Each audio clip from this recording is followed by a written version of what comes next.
relation avec le divin. D'accord? Donc, de voir toutes choses en bonté, etc. Donc, ça, c'est la relation de l'homme vis-à-vis de Dieu. On a parlé de la relation de l'homme vis-à-vis de l'autre. Ben Adam, la makom pour l'homme vis-à-vis de Dieu, c'est comme ça que ça s'écrit dans la Torah. Ben Adam, la chavero, l'homme vis-à-vis de son ami, la notion d'ami, tu vois, au niveau de la relation à l'autre. Donc dans l'autre, chavero, on peut dire aussi la relation avec le monde, quel qu'il soit. D'accord? Alors maintenant, ça, apparemment, ce serait le plus facile. Alors, ce qui serait encore plus difficile, c'est la relation avec nous-mêmes. Parce qu'on a l'impression d'exister. Dieu, on ne le voit pas. Mais nous, on se voit. On regarde notre corps, on est magnifique, etc. J'ai besoin de ci, j'ai besoin de ça, pyramide de Maslow. Donc, on a l'impression d'exister. Et donc, on a une personnalité. Or, cette personnalité n'est qu'un vêtement.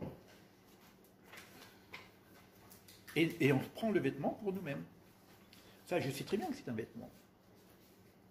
Je sais que je peux le laver, je peux le changer, je vais mettre un tricot rouge, je vais le changer, etc. Je peux changer.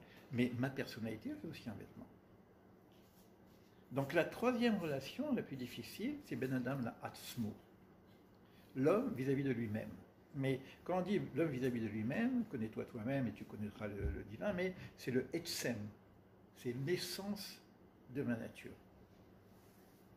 C'est pas qui je suis dans mon extériorité, parce que quand je parle de qui je suis dans mon extériorité, qui je suis dans mon extériorité, je suis Léo, Élie. Donc je parle, Léo et Élie, c'est pas moi. Ce sont des prénoms. C'est peut-être des fonctions. Je suis père. C'est pas moi, c'est une fonction. Je suis thérapeute, je suis coach. C'est pas moi, c'est une fonction. Alors, si j'enlève le corps, si j'enlève les fonctions, qu'est-ce qui reste? Comment je peux parler de moi? C'est qui ce moi? Alors je suis bien quelque chose d'autre que... Si je ne suis pas une fonction, je suis quoi? C'est une question. Hein? À quoi nous on peut arriver quand je réfléchis sur l'essence de moi-même? Il faut quelque chose, hein? Parce que je peux dire je suis rien. C'est vrai que face au cosmos, etc., c'est même pas une particule, on n'est rien. Mais on est quelque chose, parce qu'on parle, on mange, on a des besoins, etc. Qu'est-ce qui va rester de notre nature vraie?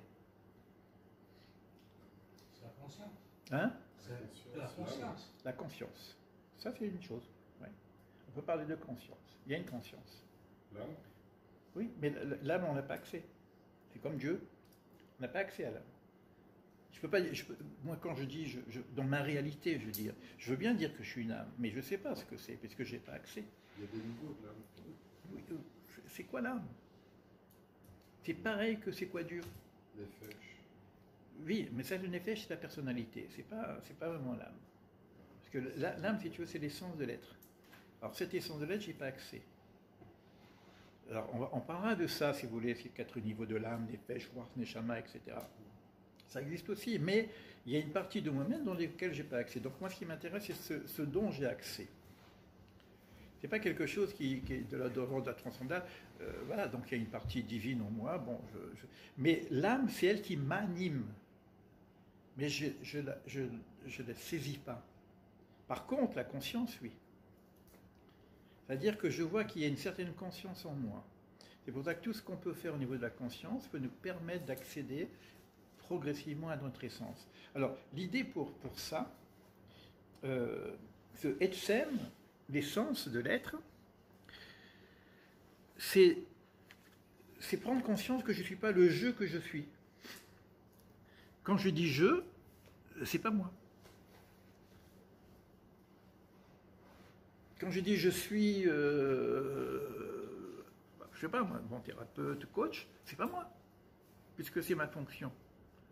Donc le je est un trompe-l'œil. Je, J-E. Il y a un autre je, J-E, avec un grand je, un grand J, qui serait effectivement moi-même.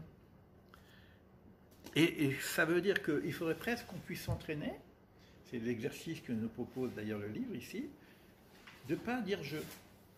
C'est difficile. Je veux dire, Léo, il, c'est un peu prétentieux, je dis. Mais l'idée, elle est là. Il y a des jeux comme ça. Celui qui dit jeu, il est puni, il sort du jeu, quoi. D'accord. Mais c'est pas évident. Alors, moi, j'ai écrit un texte qui est un texte un peu inspiré, qui n'est pas de dire, on va pas dire jeu pendant une semaine ou pendant une journée, parce que on va tous être éliminés en 30 secondes. Hein. Je dis que, puisque je vais vous lire quelque chose. Je vais vous lire quelque chose. Donc, ça y est, je suis éliminé. Donc, moi, j'ai appelé ça le jeu du jeu.